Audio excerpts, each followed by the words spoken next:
وقتی ما نظر میندازیم به زندگی رسول الله صلی الله علیه و سلم و زندگی ارزشمند صحابه کرام، میبینیم کل زندگی پیغمبر، خصوصا بعد از زندگی دعوتی که زندگی مکی است، زندگی مدنیش در جنگ فیزیکی با کفار تیر شده.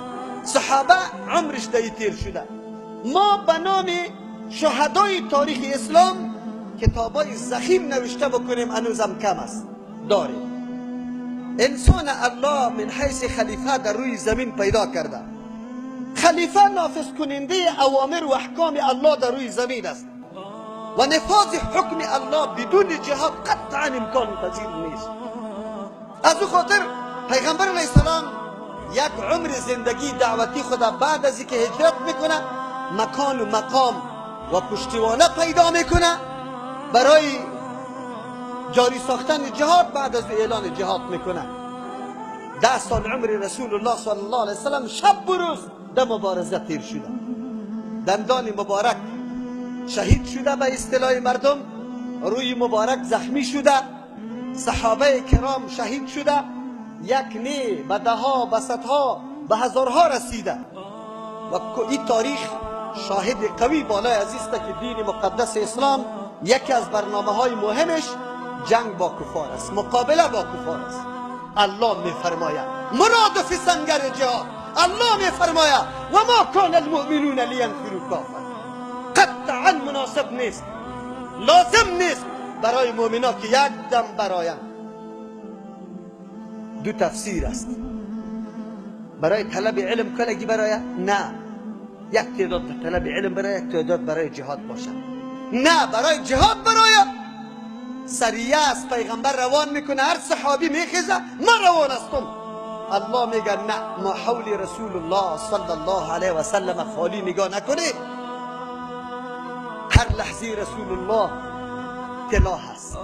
یک لحظه رسول الله بی شاگرد بی حلقه باید نباشد. چرا؟ هر سخن رسول الله دین است، هر سخن رسول الله تشریع کیست؟ وحی آسمانی است. افراد موجود باشد. و ما کان المؤمنون لینفروا کافه. نیست برای مؤمنا که کلگی برای جهاد هر کس سنگر خوشدار میدوه. نه، شما اینجا در پالوی پیغمبر گروپ دیگری هم داشته باشه، او را گروپ طالبای علم یاد میکنه. پیغمبر که سخن میگه و در کامپیوتری خود ثبت کرده رایسته. امروز رسول الله در دنیا موجود نیست، اما مقاله زرین و ارزشناکی از او، طلایی از او ثبت و سجل در کتاب حدیث موجود است. برای ما رهنماست، برای ما هدایت است، برای ما تعلیم میده، برای ما تربیه میده. در این حین جهاد چی بکنم؟ شمشیر قطم است، کی را بکشم کی را نکشم. رسول الله برام تعلیم میده. به الله قسم بی علم جهاد نمیتونی، بی علم الله را شناخته نمیتونی، بی علم جنت پیدا نمیتونی، بی علم رای جنت پیدا نمیتونی. آن چیزی که ذخیره حدیث و آیات واضح قرآن کریم موجود است برای ما واضح میسازه که اصل مصداق جهاد مبارزه فیزیکی با کفار است. یعنی جنگ با اسلحه، جنگ رویارویی، این مفهومش از بین برده نمیشه. بله، کتابای مکاتب ما را کلمه جهاد به جواری تبدیل کنه، اما اگر این کفار این هدف شوم داشته باشه که از اذهان ملت مسلمان مفهوم جهاد با ذهنش بیرون میشه، این ارمان مگر در گور ببره. انشالله در گور میبره، کلمه جهاد از بین نمیره. خب الله متعال در پهلوی امی مبارزه فیزیکی، مبارزه فرهنگی را دوش از او قرار داده.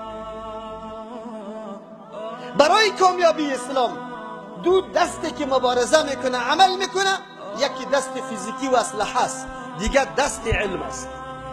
بلکه این مبارزه فیزیکی زمانی کامیاب میشه که مبارزه علمی صورت گرفته باشه.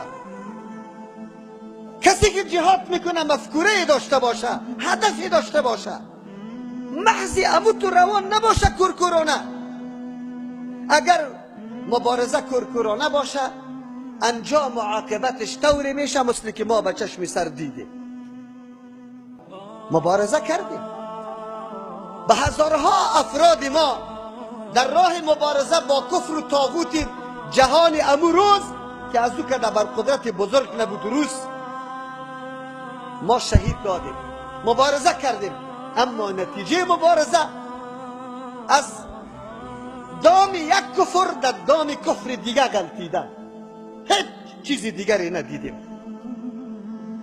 او کفر برملا بود، خرس قطبی هیچ چیز یاد نداشت، بنگی بر آلا آمد میگه ما مسجد نمیمانیم، 3 چیز براتون خوش میکنه، فقط خانه و کالا و بگوی نان طعام خیر و خلاص، دیگه چیزا به درد نمیخوره. خوردم فهمید، بزرگم فهمید، ملام فهمید، دیقانم فهمید، چوپانم فهمید که مردم دین ما را از بین میبره. اما افسوس است که امروز مبارزه ما با این طور کافری است که در لباس کمک و همکاری آمده، سند و امضا را از تو ملا و از تو قماندان و از تو آمر گرفته و آنقدر از مهارت کار گرفته که برای باقی ماندن خودم امضای تو ملا و تو حاجی و تو صوفی را گرفته در زیر خیمه بزرگ. یا این قدر مکار است. خطرناکترین دشمن برای ما، برای از بین بردن مفکوره اسلامی، همین دشمن است. باید مسلمان این دشمن را بشناسه. خود بشناسه. اگر نشناختی بای داده ای، میدان از دستت رفته، وظیفه و مسئولیتی تا ادا نکردی، نمیتونی تو باز سوار و دفاع از غیرت خود، از عفت خود، از دین و مفکوره خود بکنی. این گپ باز غلط است. آبی زیر پلال است، یک وقت پای میمانی تا زانو را غرق میشی. این طور دشمن است. این دشمن را باید بشناسیم. توسطی که شناخته میشه. امی دشمن کی برای ما معرفی میکنه؟ این دشمن کتاب الله برای ما معرفی میکنه. ولی با تاسف که حتی به سطح ملای ما آیت قرآن در ذهن خود نگرفت. ولن ترضى عنك اليهود ولا النصارى حتى تتبع ملتهم. الله میگه، الله، من نمیگم. الله میفرماید هرگز از تو یا رسول الله صلی الله علیه و سلم یهود و نصارا خوش نمیشه تا ای که ملت از یارا پیروی نکنی. خوشی از یا وقتی از تو میشه تو را تمجید میکنه، پشتی تا میزنه، آفرین برات میگه که ملت از یارا بپذیری. زمانی که تو در شعار انتخابات خود اول تحقق دموکراسی نوشته کردی، او وقت بازی یهود و نصارا سیل کمک برات اعلام میکنه، دروازه کمک اعلام میکنه که تو در جای کتاب الله و قانون الله دموکراسی را بپذیری. و امروز پذیرفته، نپذیرفته؟ پذیرفته. وعده قرآن است. خو الله چی وعده کرده ما و تو مسلمانه؟ دنبال آیت چی میگه؟ الله چی میگه بعد از این که ما تو را خبر میکنه از مکاید و دسیسه یهود و نصارا، از راز پنهان یهود و نصارا که برای ما تو میگه ولن ترضى عنك اليهود ولا النصارى حتى تتبع ملتهم قل ان هدى الله هو الهدى. تو چه رقم مسلمان باشی، چه رقم مؤمن باشی، تو باید استاد شوی و بگویی که هر قسم نظریه و مفکوره ولو که از هر شخصی باشه، از هر نفر باشه، خبره باشه، دانشمند باشه، هر کس باشه، پیش ما قابل قبول نیست. قل ان هدى الله هو الهدى. برنامه هدایت، پروگرام نجات و نیکبختی و سعادت فقط و فقط هدایت الله است. پروگرامی که الله برام رای کرده. من دیگه نظام نمیپذیرم، نه به نام دموکراسی اسلامی نه به کدام نام دیگه. من فقط یک قانون که الله برام روان کرده مرا مامور ساخته برای تابعداری از او و او تعبیر به وحی میشه. این وحی میاد دو قسم شده، یکی تعبیر به کتاب الله و دیگه به حدیث و سنت رسول الله صلی الله علیه و سلم. بجز از این دو راه و منهج دیگری ندارم، قانون دیگری ندارم و نمیپذیرم. اما ببینید ملت ها چه قسم تسلیم شده، به کدام عنوان پذیرفته. داد از دموکراسی زده میشه، از قانون قرآن زده میشه، کدام حکم الله اینجا تطبیق میشه، قاتل قصاص میشه، شرابخور دوره زده میشه. کسی که مرتد میشه علنا یک انتقاد اعتراضی عادی سرش نمیشه. الله که انسان پیدا کرد خلیفه روی زمین به این خاطر که نظام الله حاکم شوه، نافذ شوه. لیکن امروز نظام الله کجاست؟ مردم خبر نداره از نظام الله. به تفسیر قرآن و فهم قرآن دسیسه های متنوع جور میشه ما امروز دارالعلوم به نام عمر ابن عبدالعزیز 2 ماه پیش ما بنیادش گذاشتیم و شروع کردیم. تقریبا چیزی زاید از 100 نفر از خواهرها و بچهای جوان ما در اینجا برای از اینکه تقویت شود علم قرآن و حدیث، لغت عربی، صرف و نحو، عقیده و حدیث در اونجا خوانده شود که تا این ملت با این کتاب آسمانی آشنایی پیدا بکنه، تعلیمات رسول الله صلی الله علیه و سلم بشناسن که چه قسم ما عمل بکنیم. اما جا نداریم. برای تبلیغ نصرانیت، تبشیر نصرانیت، انجیل به زبان فارسی در مکاتب توزیع میشه. خود جناب امنیت امروز که ما مسلمانه در خانه کرایی نمیگذاری، سبا جواب میدی به پیش الله متعال. جواب دادنیستی، موقع بده بری یهودیت و نصرانیت. اما برای تحقق 4 برادر مسلمان و جوانی که با ریش میه در دارالعلوم و دختری که با حجاب میه، ای بری تو مشکوک است و ای برت زنگ خطر است. یهودیت زنگ خطر نیست، نصرانیت زنگ خطر نیست. رسانه های کفری و الحاد که شب با روز با جز از او رسانه هایی که بچم که در او چی نشر شوه و فعالیت میکنه، ای براتون زنگ خطر نیست. زنگ خطر اینجا است. خیر است، این روزها تیر میشه، این ساعتها تیر میشه. ما از مبارزه خود خسته نمیشیم.